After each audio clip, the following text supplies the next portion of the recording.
qu'ils le veuillent ou non, volontairement ou involontairement, consciemment ou inconsciemment.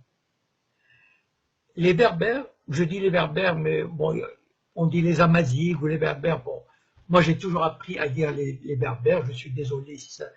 Mais enfin bon, les Berbères, qu'ils soient dans le Rif, qu'ils soient dans le sud-est, dans la zone de Rachidia,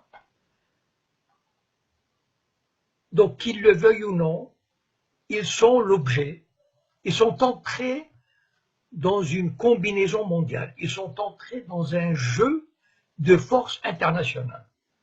C'est-à-dire qu'on ne se trouve plus dans un problème interne au Maroc.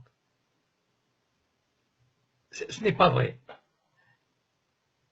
On le présente comme un problème interne, c'est-à-dire le problème d'une minorité ou d'une grande, enfin on dit que le Maroc est majoritairement berbère, c'est-à-dire à plus de 50%, ce qui est tout à fait vraisemblable, mais comme ce sont dans les régions de montagne, etc., cela ne ressort pas de cette façon-là. Il se trouve que depuis au moins une vingtaine d'années, la question berbère échappe à la catégorisation du problème interne au Maroc. C'est-à-dire, ce n'est plus un problème entre la monarchie et les régions berbères où il y aurait un partage de pouvoir, une reconnaissance de la langue, de l'identité, etc. Chose qui, apparemment en tout cas, qui arrive. Il y a des forces étrangères, et je vais les citer, c'est le Mossad, en premier lieu le Mossad, avec des services secrets espagnols, français, mais en premier lieu le Mossad, qui a intérêt à semer le trouble, la discorde et la division. Et ça, on ne peut pas échapper à ça. Et je vais vous raconter une anecdote qui m'est arrivée il y a presque une douzaine d'années. À l'époque, je n'étais pas du tout connu. C'est-à-dire, il n'y avait pas Facebook, je ne faisais pas de conférences, et j'avais l'habitude de me glisser dans les réunions du Bnai Brit, par exemple. Le Bnai Brit, c'est la franc-maçonnerie juive mondiale. Et j'ai assisté à la réunion suivante. Je ne sais plus comment je suis allé, mais je suis arrivé. C'était la loge Ben Gurion à la mairie du 16e arrondissement. Et cette loge avait invité des Berbères d'Algérie, 5 ou 6, qui représentaient des associations de Berbères. Et moi, bon, assis quelque part comme ça, tranquille, j'observais. Et il y avait presque une centaine de personnes. Enfin, c'est une loge très importante. Ce sont tous des juifs sionistes. Et là, ils ont commencé à leur dire, oui, c'est bien, vous menez un bon combat pour votre identité culturelle, votre culture. Enfin, ils les caressaient dans le sens du poil. Et petit à petit, ils les ont amenés. Et moi, j'admirais leur savoir-faire, parce que franchement, au bout d'une heure, ils les ont amenés, ils leur ont fait croire que leur combat identitaire, leur combat culturel, était le même que celui des Juifs qui se battaient et des Israéliens qui se battaient, qui sont battus pour sauvegarder leur identité et qu'ils allaient leur apporter leur aide, etc.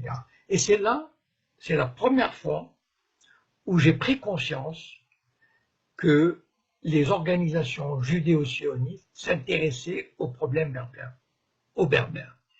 Et lorsque, après, petit à petit, évidemment, j'ai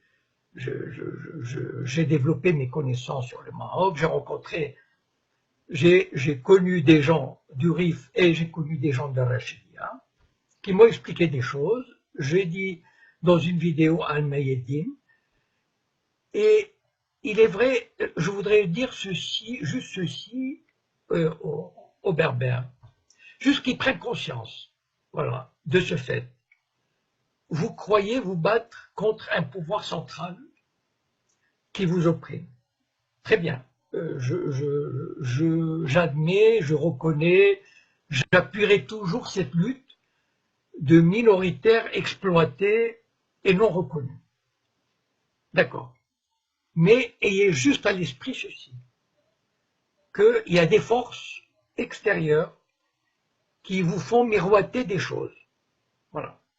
C'est-à-dire, il y a des agents du Mossad qui vont voir des Amazighs, qui vont leur dire « Mais vos grands-parents étaient juifs, vous pouvez avoir une bourse pour Israël. En fait, vous vous appelez pas, je sais pas quoi, mais vous appelez Jacob ou Lévi, enfin, je sais pas, voilà. » Et ça marche pour certains. Petit à petit, ils sèment le trouble. Et certains Amazighs, certains Berbères pensent trouver un appui, pensent trouver, comment dire, une voie de sortie d'une exploitation ou d'un colonialisme qui se trouverait à Rabat ou à Alger. Moi, je voudrais juste, comment dire, je n'ai pas du tout à vous dire comment il faut faire, de quelle manière il faut se battre, quelles sont les revendications que vous pouvez demander, etc. C'est pas mon rôle. Voilà, mon rôle, c'est, moi qui ai un peu d'expérience, qui ai une petite vision comme ça, de vous éclairer sur les dessous des cartes. Voilà, sur les tenants et les aboutissants. Ne vous faites jamais d'illusions sur le Mossad et sur les sionistes.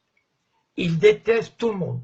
Ils détestent les Arabes, ils détestent les Berbères, ils détestent les musulmans, ils méprisent les Arabes, les Berbères et tous ces peuples du tiers-monde.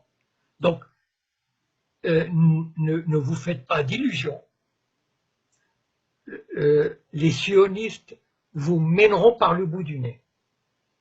Voilà. Alors, donc, quand vous vous battez pour vos droits, qui sont tout à fait légitimes, pour votre identité, pour votre culture, pour votre place dans la société, pensez juste une chose, méfiez-vous des forces extérieures, vous savez, comme on dit, les sirènes, qui viennent vous chanter des trucs, ou qui viennent vous proposer de l'aide, ou qui viennent vous dire ceci. Soyez lucides, soyez cohérents.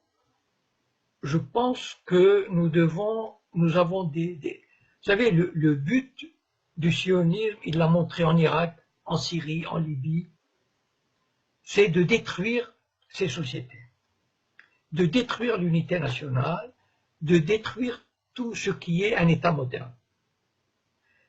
Et les Berbères, je vais vous dire, si vous marchez dans cette combine, vous serez emportés. Vous faites ce que vous voulez, hein, moi, voilà, mais vous serez emportés. Voilà.